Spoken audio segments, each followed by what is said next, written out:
Hello, it's Sunday the 18th of February 2024 and it's time to go through the wonders of the Games Workshop Sunday Roundup one more time. So without further ado, let us jump straight across. First up, for Warhammer 40,000, we are looking at the Codex Supplement Dark Angels. For all you, I'm not a traitor, but yet I am, but I'm not a traitor. No, not really, I'm not a traitor. Please, sorry, I'm not a traitor. Yes, I am.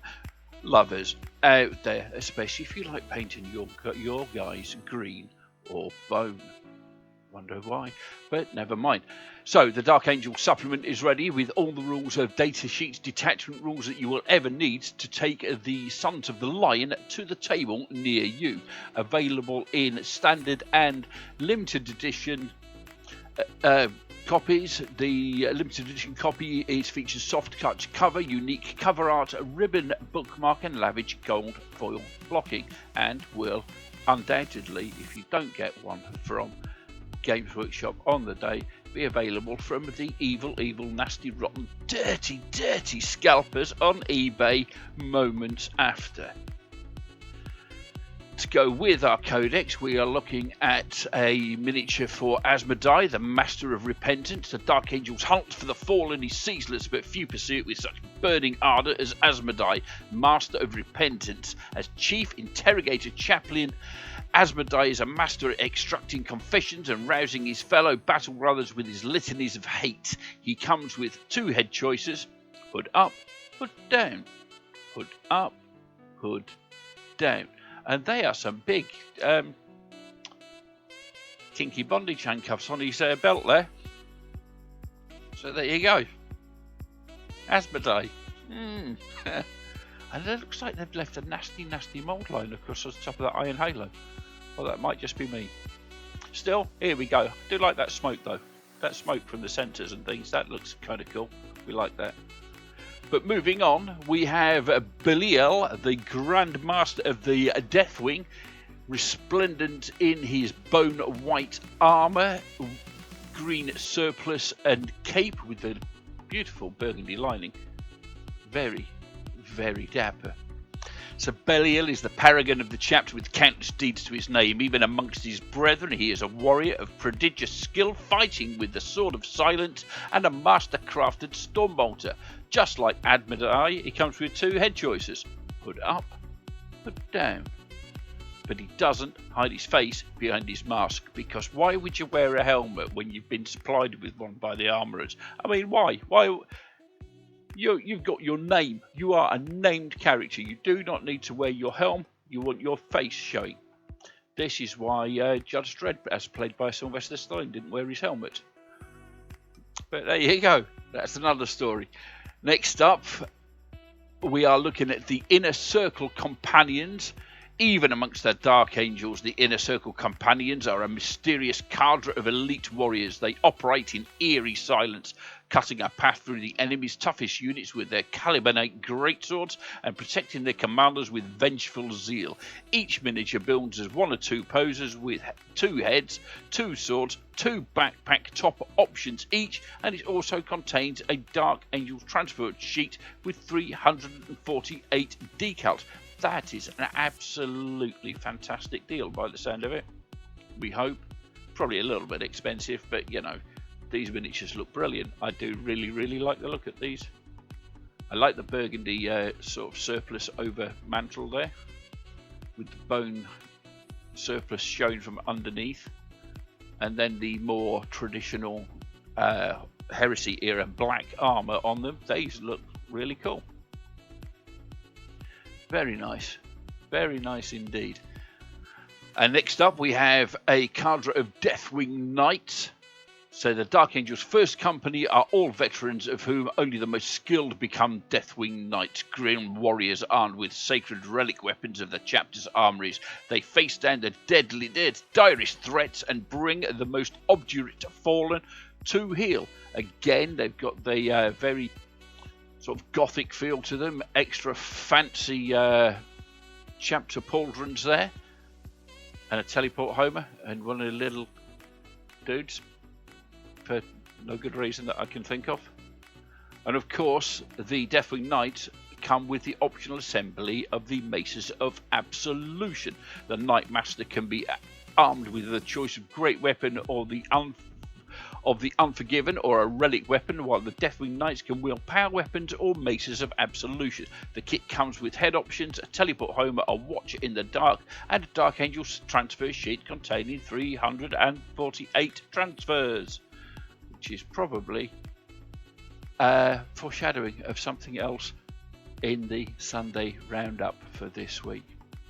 And one thing I do think about the Deathwing here, whilst we do see some of the feathering on a couple of the miniatures around the tilt plates and such, it's a shame that they dropped the sort of Native American aspect of the whole Deathwing thing, which is why they had the bone armor in the first place and all that kind of stuff. I understand obviously why they lent into the Gothic Knights thing on Caliban and, you know, the Arthurian slant on it up more, but it's a shame to lose aspects of the lore nevertheless. Let me know if you agree in the comments down below. So next up for the big Dark Angels release, we're looking at the Dark Angels upgrades and transfers. I wonder how many transfers are on the transfer sheet. Could it be 348? No, it's 217 because it's a different sheet. But I do like these pauldrons. These are all very nice with the Dark Angel symbol on there and the Deathwing one there. So you get 5 Deathwing, 20 standard, a load of different heads, hoods up and hoods down, helmet on or helmet off. I don't even know why would you go around with your helmet off? You're supplied with a helmet for your power armor. Do not take it off. It makes you, well, easily deadable.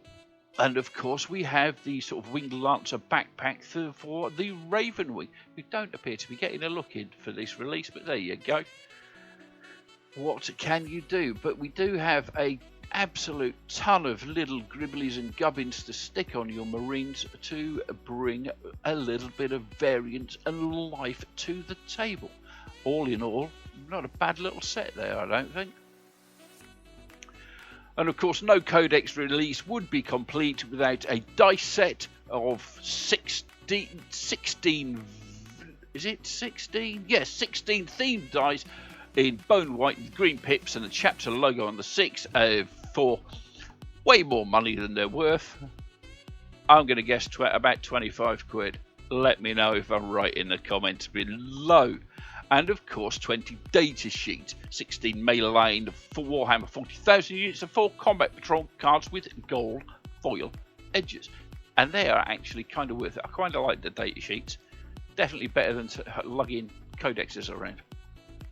But that's it for Warhammer 40,000. So let's move on to Warhammer the Horus Heresy. We're looking at the Legiones Astartes Siege Breaker console, which again looks pretty spiff. I do like his massive hammer.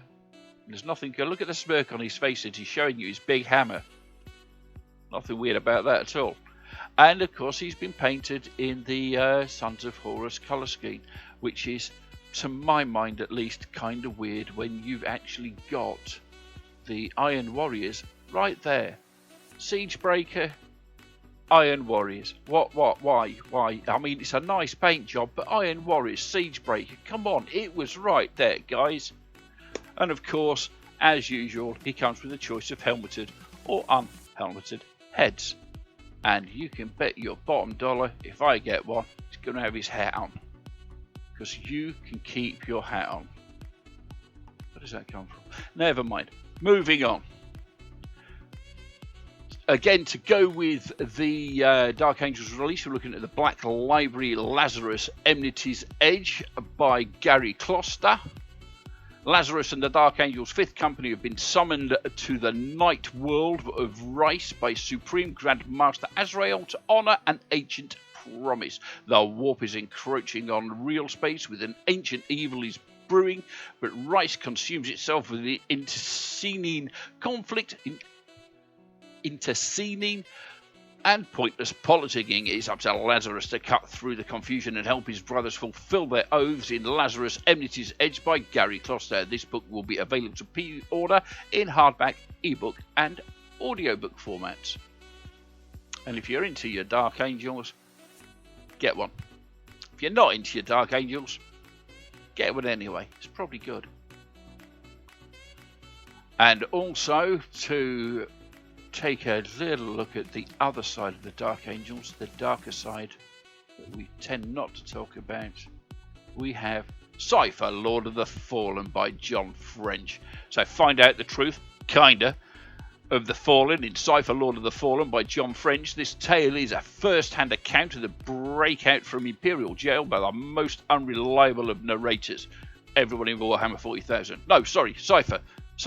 Hunted by Adeptus Custodes and Imperial assassins, Cypher's goal is shrouded in mystery, but perhaps all will become clear in time. Yeah, right. You'll be able to order this wonderful book in paperback format as of next week. And because we haven't spoken about it for a little while, let's have the Warhammer Chronicles End of Times, Doom of the Old World, featuring stories by Gav Thorpe, Guy Haley, Josh Reynolds, Sarah Corkwell and Graham Lyon. Corkwell. Oh, there you go. End of Times was a period of chaos and crisis that consumed the world that was. Mighty battles, ancient prophecies and devious schemes all come to a head in End of Times, Doom of the Old World, which collects 5 of the most important stories from this cataclysmic period together. The Curse of Cain by Gav Thorpe, The Rise of the Horned Rat by Guy Haley, The Lord of the End of Times by Josh Reynolds, and 2 shorts, The Siege of Nagaron by Sarah Corkwell and The Bride of Cain by Graham Lyon. This collection will be available to pre-order in paperback and ebook formats as of next week. Moving on, we have a Warhammer 40,000 Purging of Calidus. One final Dark Angels tale will be available for a pre-order next week as Captain Belial and the Third Company travel to Piscina. Or Piscina. Piscina? Let's say Piscina because it's funnier. Face off an immense orc invasion. Gav Thorpe's classics, The Purging of Calidus, will be available to pre-order in audiobook format as of next week. And let's all go to Piscina for I'm sure they party down. Coming to print on demand from the Black Library as of next week is a trio of Sapphires Kane novels, starting with Death or Glory by Sandy Mitchell, the 4th book in the series. Commissar Kane finds himself stuck behind the enemy lines with only a handful of survivors following a disastrous space battle, and the path to survival requires their ragtag band to battle through hundreds of thousands of angry orcs, as if there's any other kind of orc. In his 5th adventure, Kane's Last Stand, the hero of the Imperium has finally put down his bolt pistol for a leisurely retirement to teaching cadets at the Scholar Progenium. Because, yeah, those who can do, those who can't teach. Then, a simple riot control mission suddenly becomes a perilous struggle for survival in duty calls. So the 5th adventure is his Kane's Last Stand, but then he's got another one in duty call, so his last stand wasn't his last stand, but oy vey. These print on demand books will be available to order from Saturday until the 3rd of March. Delivery may take up to 180 days, and that is your lot. So, if you are going to place your pre-orders, try to do so with your friendly local game stores. My favourite is the wonderful Mighty Lancer Games down there in sunny Bridlington by the Sea, where you can expect to get up to 20% off your RRP on all your Games Workshop purchases, and many discounts from the RRP on other game formats, parts, models, paints, brushes, sharp stuff, actual games, stuff that's not games, jigsaws maybe. Stuff, it's great. I love the shop. Get some comics down there as well if you like. It's great. I love it. Anyway, I think that's enough for me wittering on this week. If you've enjoyed what I've done, don't forget to like and share. Leave a comment down below, answer maybe a couple of the questions that I asked in the previous part of the video, if you remember what they are, because I certainly don't. Anyway, I've been Waylander, you've been awesome, I love all your faces, and goodbye.